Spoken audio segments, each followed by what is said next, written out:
Good morning, children. Sai Ram.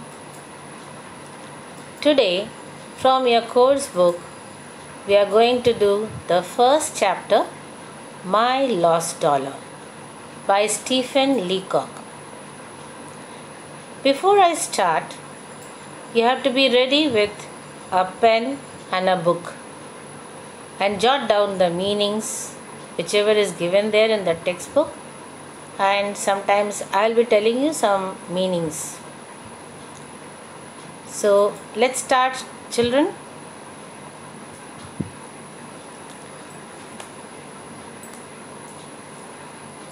Before we start with the lesson, let me tell you something about the author.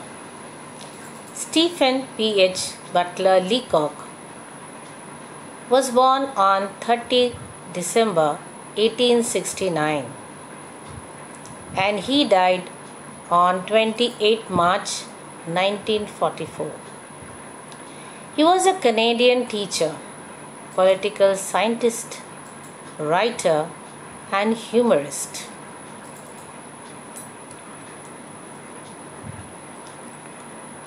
Between the years 1915 and 1925, he was the best known English speaking humorist in the world.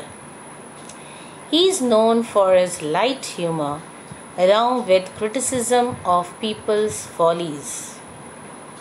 That means he used to make fun of the stupidity of people and write in a very light humor.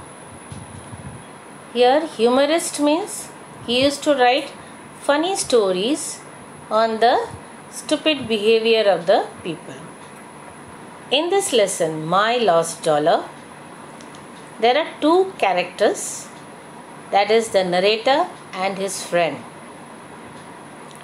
The narrator lends his friend $1, but his friend forgets it. He tries many ways to remind him, but he fails. In this lesson, it is the same experience. Whatever feelings he has, how he is trying to make his friend remind him about his dollar, it is expressed in a very humorous way. Children, this condition some of you must have experienced in your life. Some friends of yours must have taken something from you or taken some book or story book from you, saying that they will return it back, and then they forget. So what will happen? You will also have experience the same way. You want to remind him, but then the friend forgets. So what will be your condition? You will feel bad about it, but since he is your friend, you cannot even say anything to him. So this story is the expression or the feeling what the narrator has about his friend. Let us start. My friend Todd owes me $1. He has owed it to me for 12 months. And I fear there is little prospect of his ever returning it. I can realize whenever I meet him that he has forgotten that he owes me $1. He meets me in the same frank, friendly way as always. My dollar has clean gone out of his mind. I see that I shall never get it back. So here, what do we find? That the narrator tells about the dollar which he has lent it to his friend. And for how many months? 12 months. It's almost a year. And he fears that there is little prospect. Prospect means hope. He thinks that there is little hope of ever getting the dollar. Why? Because whenever he meets him, he behaves in a very frank and friendly way, as if nothing has happened. Okay, and so he realizes that dollar, that is the thing about dollar, he has already clean gone out of his mind. Clean gone out of his mind means he has totally forgotten about the dollar. So he understands that he will never get it back. Let us see some of the difficult words we have come across in the extract. Owe. Owe is actually have an obligation to pay or repay in return for something received. That is a duty that you have to repay back, especially in case of money. That is, I owe him. That means I have an obligation to repay him back. Now prospect, I already told, hope. Then the phrase frank, friendly way means warm and open manner. How his friend used to meet him in a very warm and friendly manner. So another phrase, clean gone out of his mind. That means which has been completely forgotten.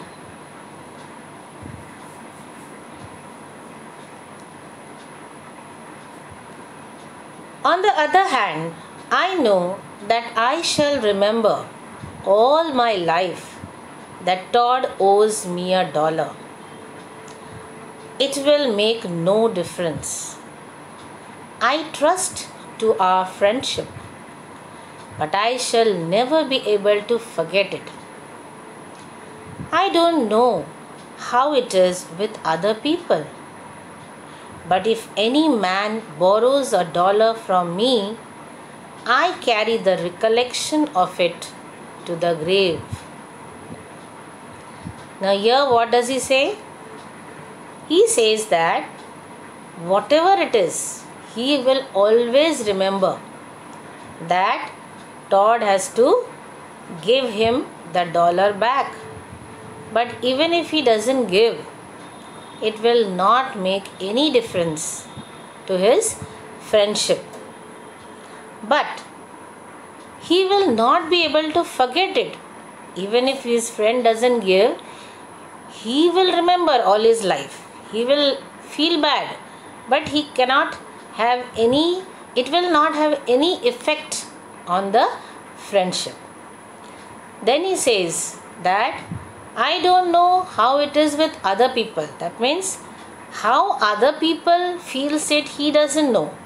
But he feels that if any man borrows $1 from him, he will always remember it till his death. Recollection means he will always remember. Let me relate what happened. Todd borrowed this $1 last year on the 8th of April. I mentioned the date in case this should ever meet Todd's eye. Just as he was about to leave for Bermuda, he needed $1 in change to pay his taxi, and I lent it to him. So here the narrator relates or tells the story how it all happened. He says that Todd borrowed this $1 last year on the 8th of April. See, he remembers the date even. Suppose you have lent money to anybody, will you remember the date? But the narrator remembers the date even. And he wants his friend to remember it.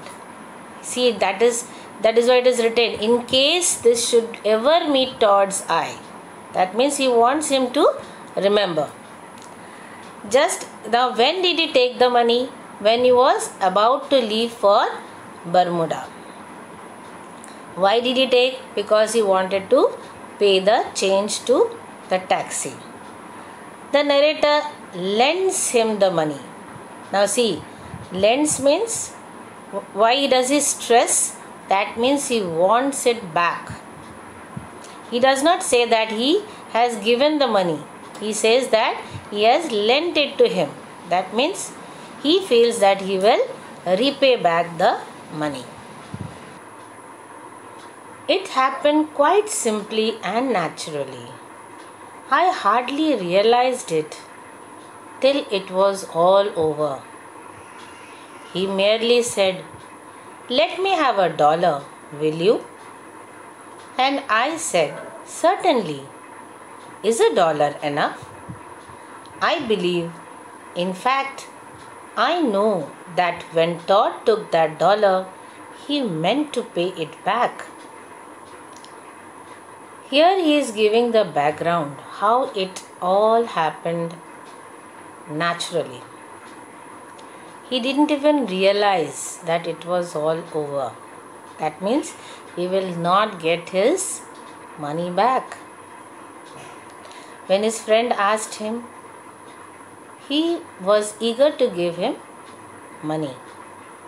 But then he thought that Todd has taken the dollar to pay it back.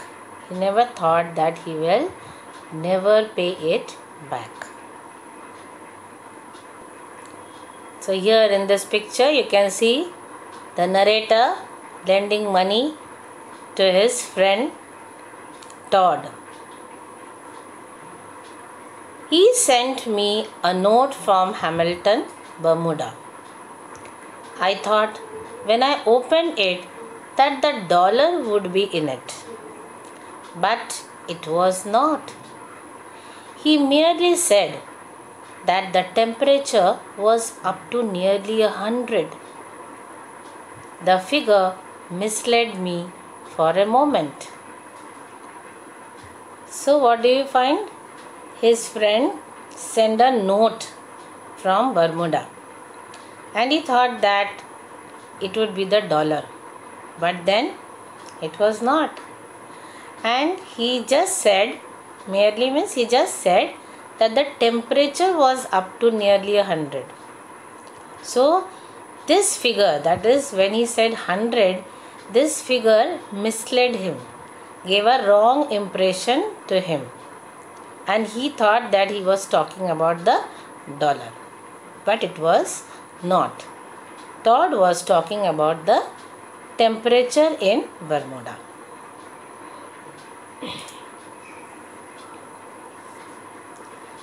Todd came back in 3 weeks.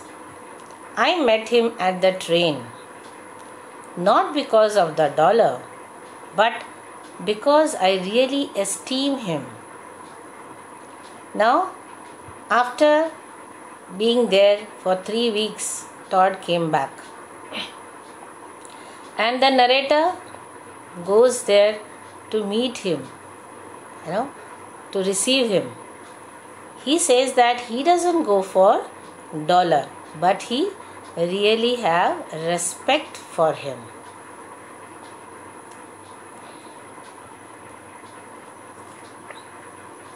I felt it would be nice for him to see someone waiting for him on the platform after being away for 3 weeks. I said, "Let's take a taxi up to the club." But he answered, "No, let's walk."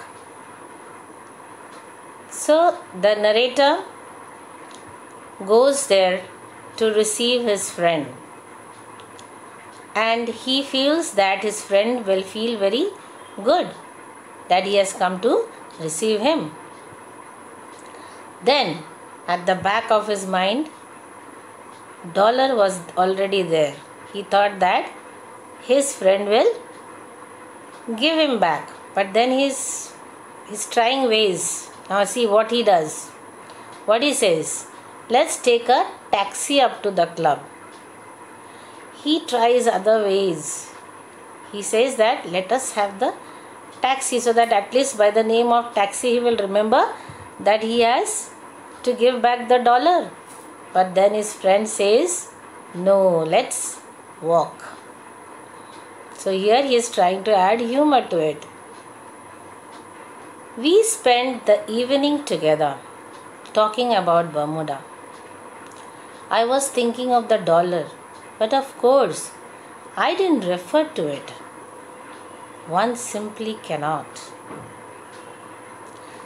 Now, the whole evening, these two friends were talking about Bermuda. His friend was telling how he has spent those days, those weeks in Bermuda. He was listening to everything. But then he was thinking of the dollar. But he couldn't tell him bluntly, or he did not ask for it. Why? Why was the writer unable to ask about the dollar? Because he was his friend. How can he directly ask? And it was also $1, $1. He was feeling bad that his friend is not giving it back. But then he couldn't ask directly. I asked him what currency is used in Bermuda and whether the American dollar goes at par. I put a slight emphasis on the American dollar, but found again that could not bring myself to make any reference to it. What does he say? Here he is trying another way of making his friend realize that he has to pay back the dollar. So he is asking, what is the currency? Currency is the unit of money. So what is the currency in Bermuda?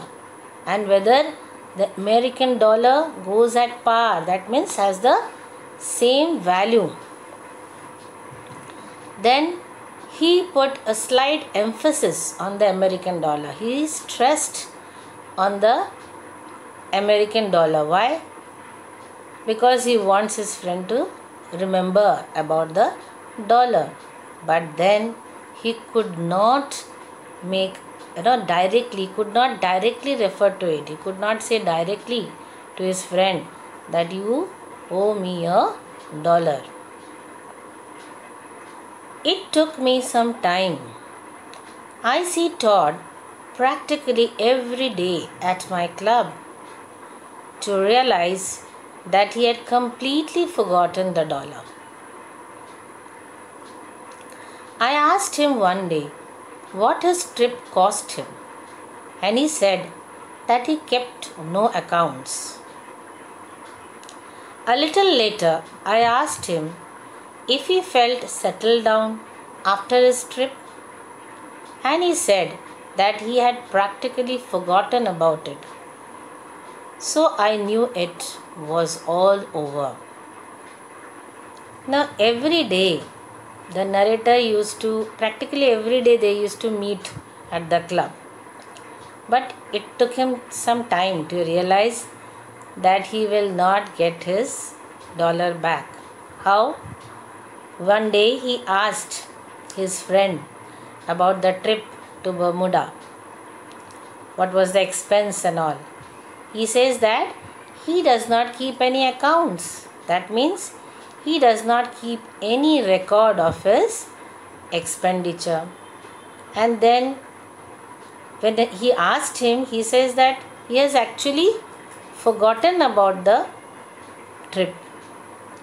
Then he realizes that he will not get his money back, dollar back.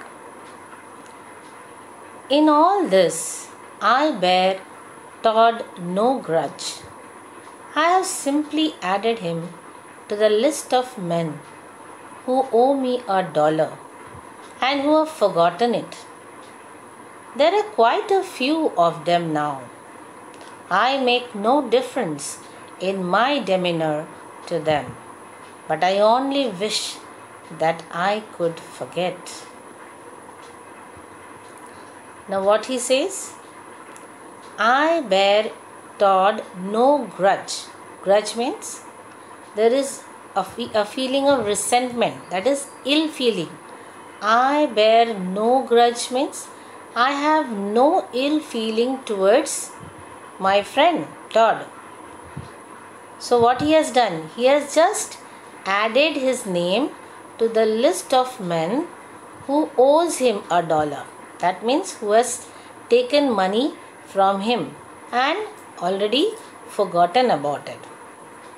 And he also says that there are quite a few of them now. That means there are many people who have already borrowed money from him. He says, I make no difference in my demeanor. Demeanor means behavior. That means he doesn't behave badly with them. But he only wish that he could forget. Because he is not able to forget that his friends have taken money from him and not returned it back. Why do you think the writer wishes to forget about it? Because the writer could not help it. He has tried many ways, but he could not make the person realize that he has to repay back the $1. See another instance. I meet Todd very frequently. Only 2 nights ago, I met him out at dinner and he was talking apparently without self-consciousness about Poland. He said that Poland would never pay her debts. You'd think a thing like that would have reminded him, wouldn't you? But it didn't seem so.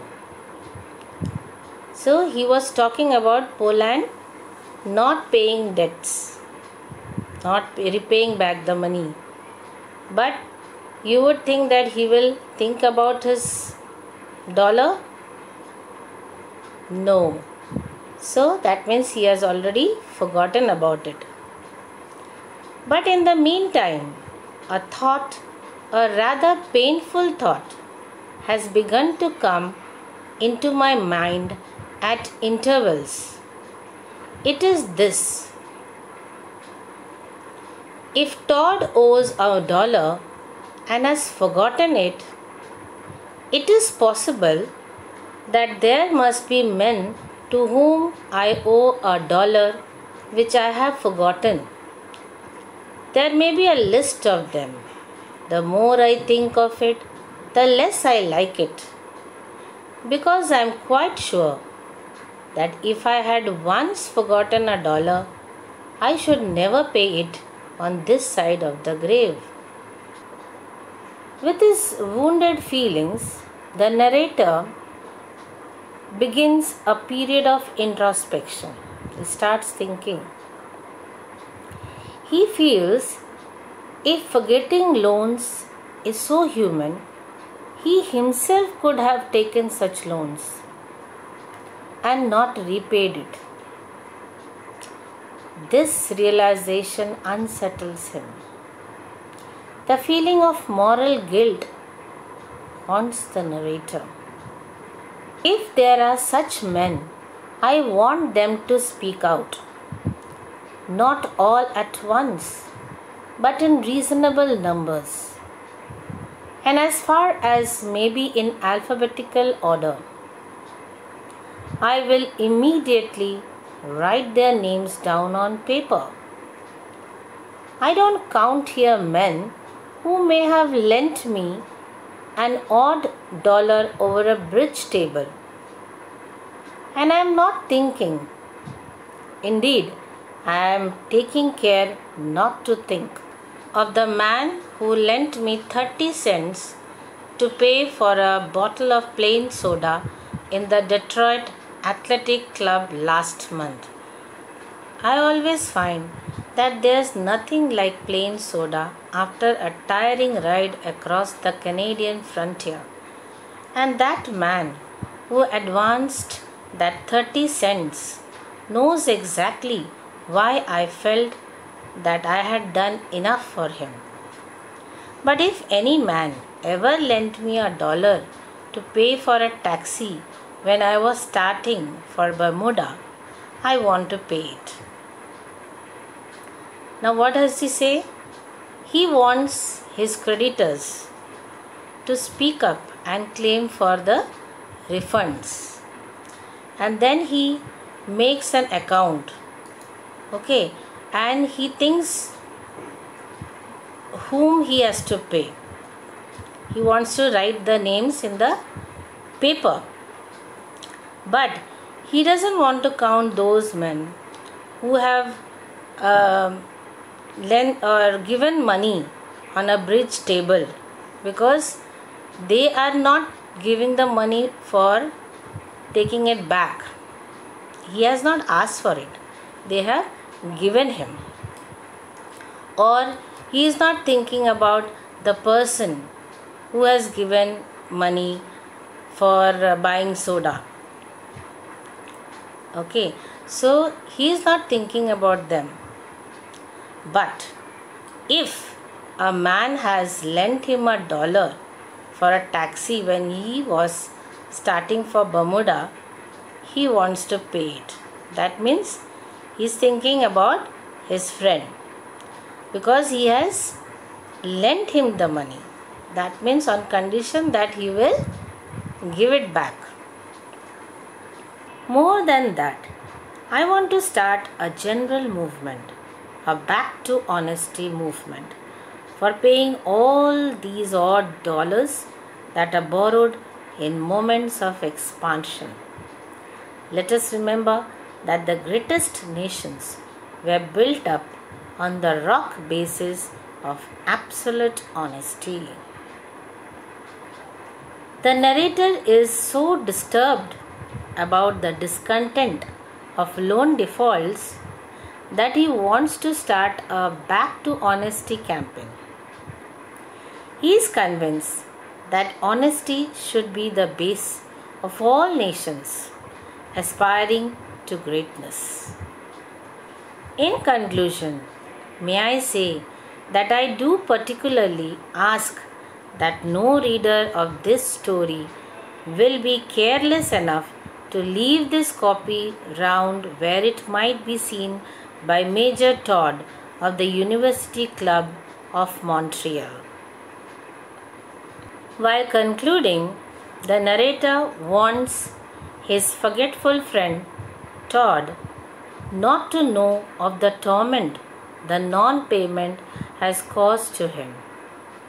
Comically, he wants the readers not to bring copies of this story to the University Club, Montreal, frequented by Major Todd. I hope you have understood the story. We have some value points, that is summary of the story. Go through the value points. It will help you to answer the questions after the video.